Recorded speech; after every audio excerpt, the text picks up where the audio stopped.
Dear class 10th student, welcome in Durga intermediate college Jawahar Bihar colony Raebareli. आप सभी को आज के इस वीडियो के माध्यम से स्टूडेंट हम एसिड और बेस के कुछ केमिकल प्रॉपर्टीज़ के बारे में बताने जा रहे हैं।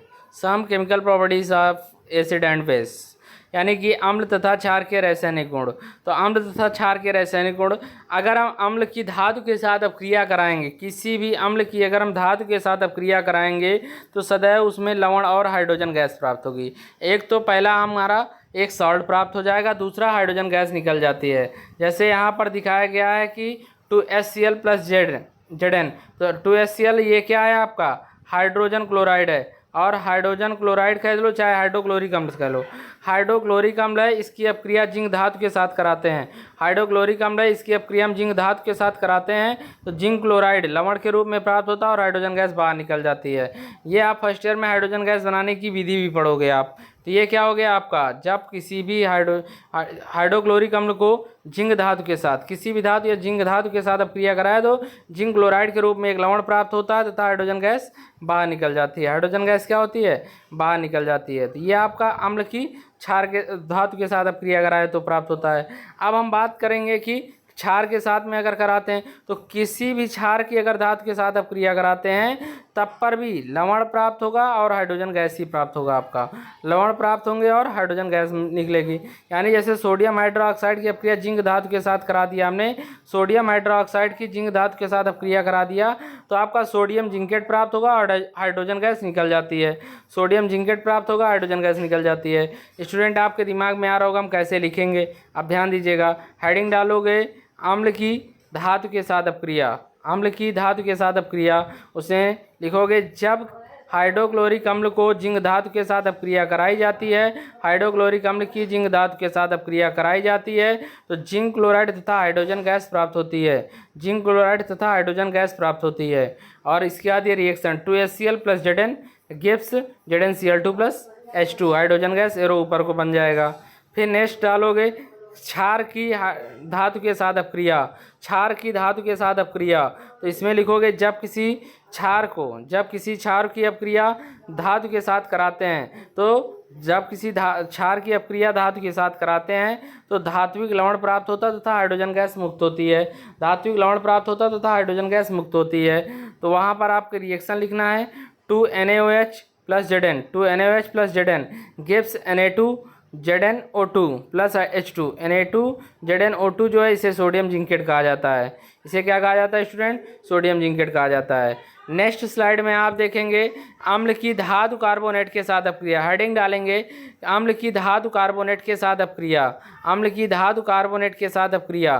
तो अम्ल की धातु कार्बोनेट के साथ अपक्रिया कराते तो क्या प्राप्त होता है, जब किसी अम्ल की किसी धातु कार्बोनेट के साथ अपक्रिया कराई जाती है तो लवण कार्बन डाइऑक्साइड तथा जल प्राप्त होता है। लवण कार्बन डाइऑक्साइड तथा जल प्राप्त होता है। लवण कार्बन डाइऑक्साइड तथा जल प्राप्त होता है। स्टूडेंट, क्या प्राप्त होता है, पहला तो लवण प्राप्त होता है, फिर कार्बन डाइऑक्साइड प्राप्त होता है, फिर जल प्राप्त होता है। अब यहाँ पर मान लीजिए हमने हेडिंग डाल दिया कि हाइड्रोक्लोरिक अम्ल की सोडियम कार्बोनेट के साथ अपक्रिया, हाइड्रोक्लोरिक अम्ल की सोडियम कार्बोनेट के साथ अपक्रिया। तो हाइड्रोक्लोरिक अम्ल आ गया स्टूडेंट यहाँ पर। हाइड्रोक्लोरिक अम्ल को हम जब हाइड्रोक्लोरिक अम्ल को सोडियम कार्बोनेट के साथ अपक्रिया कराई जाती है, सोडियम कार्बोनेट के साथ अपक्रिया कराई जाती है तो सोडियम क्लोराइड, कार्बन डाइऑक्साइड व जलवाष्प प्राप्त होता है। सोडियम क्लोराइड, कार्बन डाइऑक्साइड व जलवाष्प प्राप्त होता है। इसकी रिएक्शन हो जाएगी student 2HCl plus Na2CO3, 2HCl plus Na2CO3 gives 2NaCl plus CO2 plus H2O plus H2O plus H2O। Next student, आपके इसके बाद हेडिंग पड़ेगी कि क्षार की धातु कार्बोनेट के साथ अपक्रिया। तो कोई भी क्षार धातु कार्बोनेट के साथ अपक्रिया नहीं देते हैं। कोई भी क्षार धातु कार्बोनेट के साथ अपक्रिया नहीं देते हैं। इसके बाद नेक्स्ट आपका आ जाता है स्टूडेंट धातु बाई कार्बोनेट के साथ अपक्रिया। धातु बाई कार्बोनेट के साथ अपक्रिया, जब किसी अम्ल की बाई कार्बोनेट के साथ अपक्रिया कराई जाती है, जब किसी अम्ल की धातु बाई कार्बोनेट के साथ अपक्रिया कराई जाती है तो लवण कार्बन डाइऑक्साइड तथा जल प्राप्त होता है। लवण कार्बन डाइऑक्साइड तथा जल प्राप्त होता है। लवण कार्बन डाइऑक्साइड तथा जल प्राप्त होता है।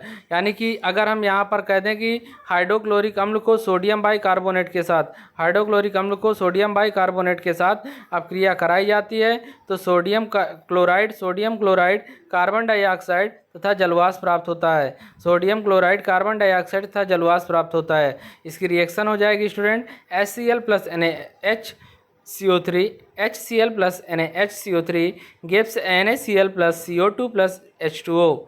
NaCl plus CO2 plus H2O student ये हो गया आपका। अब नेक्स्ट आपका है यहाँ पर कि कैल्शियम हाइड्रोक्साइड की कार्बन डाइऑक्साइड के साथ अपक्रिया। अगर हम कैल्शियम हाइड्रोक्साइड जो चूना होता है आपका बुझा हुआ चूना जो होता है, बुझा हुए चूने को कार्बन डाइऑक्साइड के साथ अपक्रिया करेंगे तो कैल्शियम कार्बोनेट का सफ़ेद अवक्षेप प्राप्त होगा। कैल्शियम कार्बोनेट का सफ़ेद अवक्षेप प्राप्त होता है तो जलवाष्प आपका बाहर निकल जाता है स्टूडेंट, जलवाष्प आपका बाहर निकल जाता है। नेक्स्ट आपका आ गया है अम्ल एवं क्षारक की परस्पर अपक्रिया। अम्ल की क्षार के साथ अपक्रिया, अम्ल की क्षार के साथ अपक्रिया के साथ में उदासीनीकरण अपक्रिया एडिंग डाल लीजिएगा स्टूडेंट। उदासीनीकरण अपक्रिया यानी कि जब किसी अम्ल की किसी क्षार के साथ अपक्रिया कराई जाती है, जब किसी अम्ल की किसी क्षार के साथ अपक्रिया कराई जाती है, जब किसी अम्ल की किसी क्षार के साथ अपक्रिया कराई जाती है तो लवण तथा जल प्राप्त होता है। लवण तथा जल प्राप्त होता है। इस रासायनिक अपक्रिया को उदासीनीकरण अपक्रिया कहा जाता है। इस रासायनिक अपक्रिया को उदासीनीकरण अपक्रिया कहा जाता है।